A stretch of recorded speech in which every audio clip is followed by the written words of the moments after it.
kwamba hivyo tumechukuliwa tukaingizwa kwa ndarabii.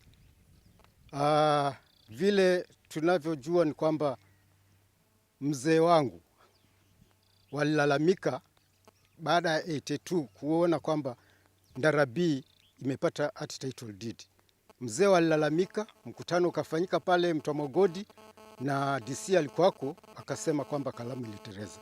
Sasa wazee kwa sababu hawakujua kalamu kuteleza ni nini, hawakufuatilia. Sasa tukawa tuko na hiyo shida, kumbe kwa chini tunaendelea kufuga, tunaendelea kulima, tukaja kuona tu watu wanatuvamia ghafla na kutuambia kwamba hapa mko ndarabii, sijui mtaondoka. Ni juzi tu pia wakaleta huyu mnyama anaitwa diaspora, akasema tutabomoa nyumba zenu, tutabomoa hata na makaburi.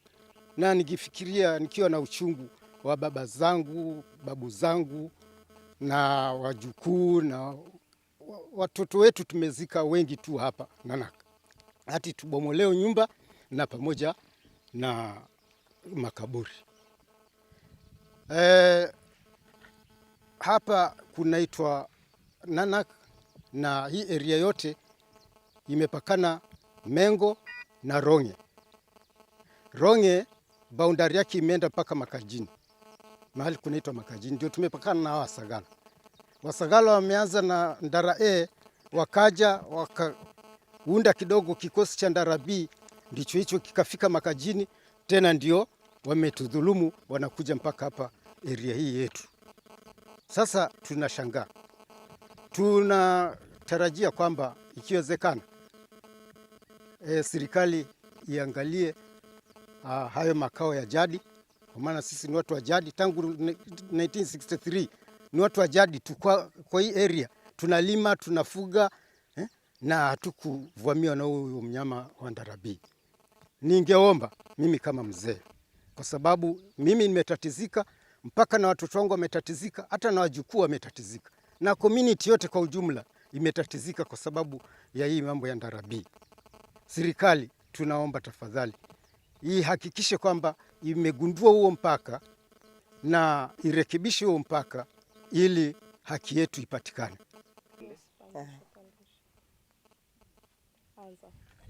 Kwa majina anaitwa Diana Mwagodi na mimi ni mwenyeji wa hapa. Kwanza nikifikiria kwamba hata wazazi wangu walikuwa mahali hapa kuanzia 1950s wakilima, na mimi nikarudi nikaja nikajenga na nimezaa watoto na wameoa na wako na watoto. Ndio nashangaa nitaenda wapi kwa sababu niko na wajukuu tayari. Na nyumba takriban watu ambao wako mahali hapa ni watu 760. Na tumeshangaa kuwa hawa watu wote tutaenda wapi, maana hawa Ndara hawana mahali pa kutupeleka. Heri kufukuzwa na serikali, maana kuna mahali watatupeleka. Hivyo nilikuwa naomba waheshimiwa wote ambao wako mahali hapa, ambao ni mheshimiwa wetu Granton Samboja, wakishikana na hiyo mbunge yote ili waweze kutusaidia, maana tunachoka na hizi safari ambazo tumefanya kwa serikali. Tumeendelea kwenda kwa maofisi tofauti tukitafuta msaada, lakini hakuna msaada wote tumepata. Na sasa hii tumesema tumechoka. Kwa sababu gani? Hakuna mahali ambapo tumepata msaada. Maana tunapeleka mafiles zinaketiwa. Tunapeleka kama ni registrations za watu wetu zinaketiwa. Mpaka sasa hii hatuna mahali pa kwenda, na tunahitaji tupatiwe title deeds za mashamba yetu, maana tunajua ni kwetu. Maana kama wazazi wetu walikuwa hapo, ni kumaanisha sisi ni mbali papo, lakini hao wa Ndara B ambao walipatiwa title na mheshimiwa Mwamunga wakati alikuwa waziri wa ardhi, ndio aliweza kunyakua hii shamba ili kuweza kupatia Wasagala wenzao, hakujali watu wa Taita. Hivyo naomba tuweze kusaidiwa, maana sisi hatutaki fujo na Wasagala. Tumeoa kwao na sisi wameoa kwetu. Hivyo tukiingia na mapanga kuwakata, basi tutakuwa tunakata majirani, tutakuwa tunakata marafiki zetu, tutakuwa tunakata watu ambao ni muhimu katika familia. Kwa hivyo sisi fujo hatutaki, tunataka hapa tusaidiwe. Maana kama mambo ni mpaka, basi mipaka zetu ziko Makajini. Na hapo ndio tunajua mahali walikuwa wanafanya kazi zao, wakifanya mababu zetu wakilima pale, wakilima viazi. Sasa hii hatuna freedom. Hapa ndani hatuokoti kuni, hatufanyi chochote, maana sasa kumekuwa ni kama sisi tumedhulumiwa. Tunakaa katika ile area peke yake, tumejenga nyumba. Hatuwezi tukatembea, hatuwezi tukafanya nini. Endelea kutafuta kutoka kwa hao wabunge tukitaka watusaidie. Lakini sasa imeonekana imegonga mwanga maana kila mtu analinda kura zake. Maana tukianza kwenda upande wa chini, tunaona tunaenda na kwa Sagala na governor wetu pia na Wasagala. So tunaona hapo tusimame hapo, tuangalie kama tutajikokota vipi ili tupate pesa, kama ni kotini tuingie. Kwa majina naitwa Juma Msinga Rashid. Mimi ni mzaliwa na mkazi wa eneo hili. Kabla sijaeleza lolote, ningependa kueleza kwamba nyuma yetu kuna hii kampuni inaitwa Nanak. Nataka kupata historia kidogo tu. Hii kampuni ya Nanak, mwanzilishi alikuwa babangu akishirikiana na huyo Mwindi alikuwa Nanak. And that was back in 1950s. That means hii company, its inception, ni ya kitambo sana. My father being one of the founders, that is a proof kwamba tulikuwa hapa even before hii maneno yote ikuje. So, sitaki kurudia mambo mengi sana yamesemwa. But what I want to say is, we feel like we have been failed terribly by the relevant authorities, ambazo tumejaribu kutafuta msaada tukashindwa. One, maneno haya yalipoanza, tulianza na chini kabisa, ofisi ya chini kabisa ile ya MCA. Tukaenda huko, tukaahidiwa mambo mazuri, tukaambiwa maneno ni madogo, tutakuja turekebishe. Baada hapo hatukupata mwelekeo wa maana. Tukatoka tukaenda kwa ofisi ya mbunge. Ofisi ya mbunge akatupokea vizuri. In fact, mara ya kwanza alikuja akafanya mkutano Mwagodi. That was back in 2018. Alifanya pale mkutano Mwagodi na akatuahidi swala hilo analishughulikia Mheshimiwa Mwadime. Nothing ever happened after that. Tukanyamaza. In 2019, the same 2018, tukawa na mkutano mkubwa sana ambao ulifanyika pale Mwagodi still, which was graced by His Excellency the Governor, Grandon Samboja. Akaja akatupromise kwamba mambo yatafanyika. Tuli appreciate after that because some steps zilichukuliwa, though hatujui ziliishia wapi. Tuliambiwa tujiandikishe, tujulikane the members wako hapa ndani, the households and everything. We did that. Alikuwa amedelegate issue kwa the minister, the CCM lands, Bwana Mwandaviro. He promised us heaven. We are still waiting for that heaven. Hatujui imekwamia wapi heaven. We are adversely affected, very much affected. And by the our efforts as they share hapo, tukaandika petition kwa the Senate. Senate, they had some recommendations. One of the recommendations was that the status quo remain, wale wako hapa ndani waendelee kukaa hapa ndani, and there should be a revisit the boundaries. Until then, hatujajua nini kimeendelea.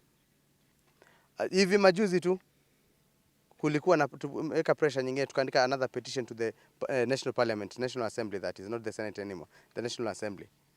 Walikuja hapa Mishimboko na wanakamati wengine wa ile kamati ya lands ya bunge. Wakaja, they promised us something, wakasema wataandika report. The report, unfortunately, hiyo report hatujaweza kuipata kutoka kwa ofisi ya mbunge. Tumejaribu kuitafuta hiyo report. Kila tukienda, we are being frustrated. I don't know what is not happening, because that's a report ambayo is supposed to be in public domain and we're supposed to have access on it anytime.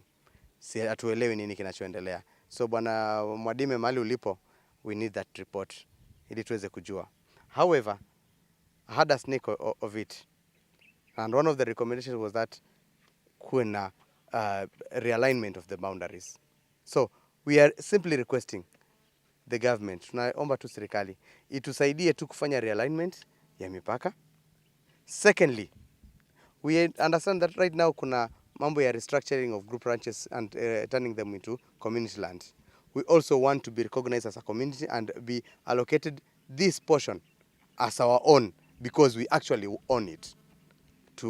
We own it, tupimiwe, tupewe hati miliki, na sisi tujisikie kama Wakenya tuko na title deeds na tuko na mali tunapoishi. Tunakuwa affected sana. Mimi kama kijana, kama mtu ambaye anaishi na ulemavu, I'm married with 2 children. I'm wondering kama ile kidogo niko nayo, the right of ownership ya land ile niko nayo nataka kupokonywa. what will I tell my children? Where will I settle? My final plea, tafadhali serikali, ingilia kati. Tunaomba tukutambulike kama Wakenya wengine, tupewe hatimiliki na sisi pia tusikie raha kama Wakenya. Thank you. Na mlipewa notices? After hii mambo ya Ndarabi imekuja, is the threats za kwamba will be evicted. There is someone amekuja behind the doors ambaye anaitwa diaspora, ameletwa na Ndarabi. So this guy or this project umekuja, through that project tumepewa several notices as the community kwamba tuondoke hapa mahali kunafaa kujengwa universities, towns, whatever. Tumepewa several so far. I think there must be around 3 or 4 notices kuambia kwamba tuondoke hapa mahali. There is the question ya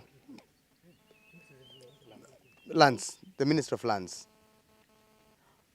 Sincerely speaking, hatujapata msaada kutoka kwa Minister of Lands. Tulitumwa, tulienda physically, by the way. One of the petitions tulipeleka kwa Minister of Land hapa Undanyi, ile ya county. Tulipopeleka pale tukaambiwa your things will be looked at.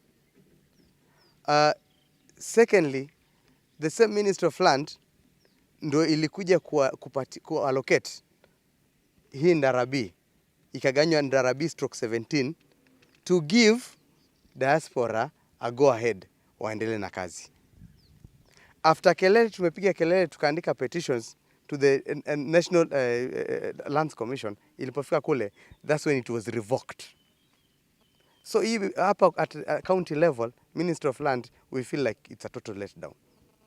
Because wale to let down, waka subdivide this land, wakaita Ndarabi /17 and give diaspora a go ahead waendelee na kazi.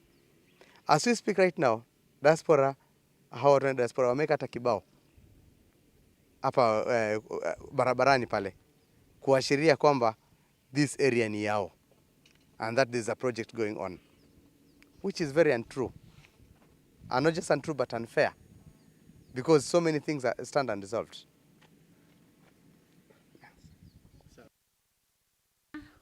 Kuona mafundi venye wanaendelea. Wakati nimebebana na macement na vuma. Kufika hapa napata mafundi wamekaa chini.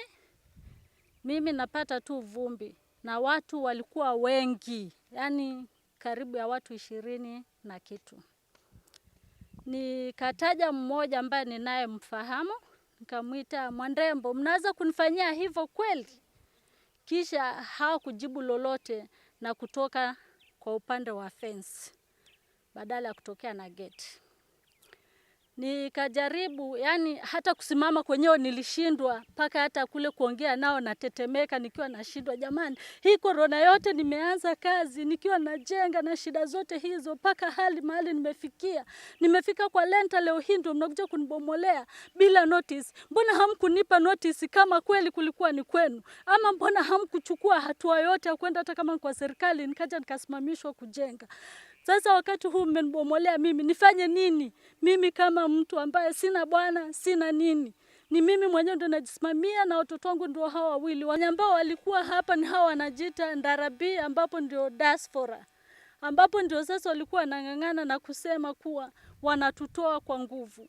Sasa mimi sikuelewa hawa watu wengine ni wakina nani, lakini mwenye ambaye nilimjua ni Mwandembo na Mwandembo alikuwa Mwandembo na Ngoa. Hiyo jina ndio najua, ambapo jina lingine nasikia kuna jina lakini hilo ndio nalijua. So nikapata mimi tu wamebomoa nyumba na kuondoka. So haki nilitatizika, nikaanza jukumu ya kujiuliza huku na huku. Kitambo hata nione watu wakiendelea kuingia, watu taimiwa nao wanatoka. Nashangaa kwa sababu niliwauliza, jamani mbona kwote hamjabomoa, kwangu ndio mmebomoa? Mimi venye mmeniona tu niko peke yangu ndio mmenibomolea, wengine wenzangu ndio wale pale juu na wanaendelea kujenga na huku mnaendelea kubomoa. Kwani kuna nini kwangu kunaendelea? Sikupata jibu lolote, ndio hao watu wakawa wameenda. So nikawa ni mimi na kufuatilizia mambo ya kesi. Kusema ukweli, gharama yenye nilitumia ni gharama ya Nilitumia 2.5 kujenga hii nyumba mali ilikuwa imefikia siku. Ndio hiyo kesi tukaendelea kufuatilizia undani hadi leo. Ninaenda kwa kesi, mara naambiwa hawa watu wao wakili wao haja kuja. Kesi ninaendelea.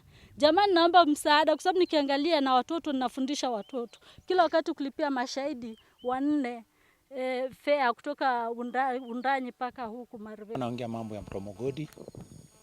Hawa wananchi wa Mwagodi ambao walikuwa wameishi hapa kuanzia mwaka wa 1952 wameishi katika haya mashamba, walikuwa wanachunga katika haya mashamba, na ukiangalia walikuwa wanalima chakula pia.